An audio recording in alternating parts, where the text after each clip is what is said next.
E weche matimore aluora mag counties wa makaluo e county ma Migori, jalup governor ma county ma Migori manoeri migosi Mahanga Mwita Osingo ni okochaka olu jatende ma en governor Okoth Obado e duond od bura mar PDP.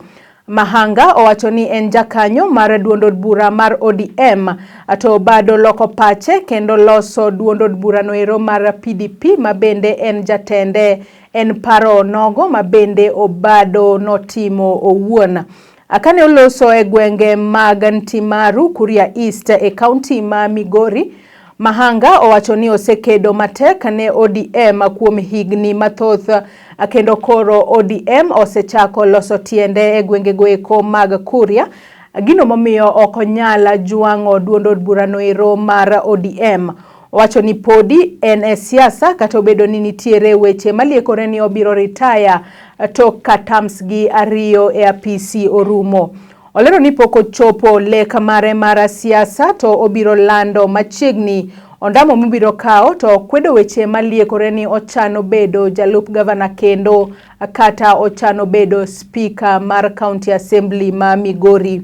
Otieko kosingo sir mare ne Raila Amolo Odinga e ng'wech mare mar bedo ker mar abich mapacho kaendi. Nitoke kwa active politics ni kule nini? Baba is older than me. By far. Yes. He hasn't retired. Why should I retire? Speaker of Migori County, that one no. Toa hiyo kabisa. Deputy Governor, toa hiyo. Yes. Any other that I have left out is a possibility in the politics. Yes. My boss has his own right to go where he wants. Me, I am ODM. Yes. Oh yes, I am in ODM. Yes. But nothing stops me from criticizing ODM where they go wrong. Very good. Nothing. If I criticize where they go wrong and they backfire or they fire me up, then we differ. But that does not remove me from ODM.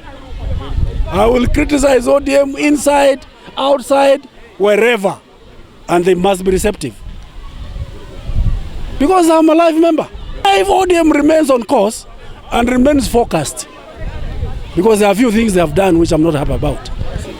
Azimio la Umoja has no problem. We need unity in this country. Actually, it's long overdue.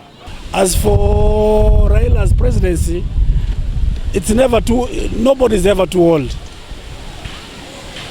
Nobody's ever too old.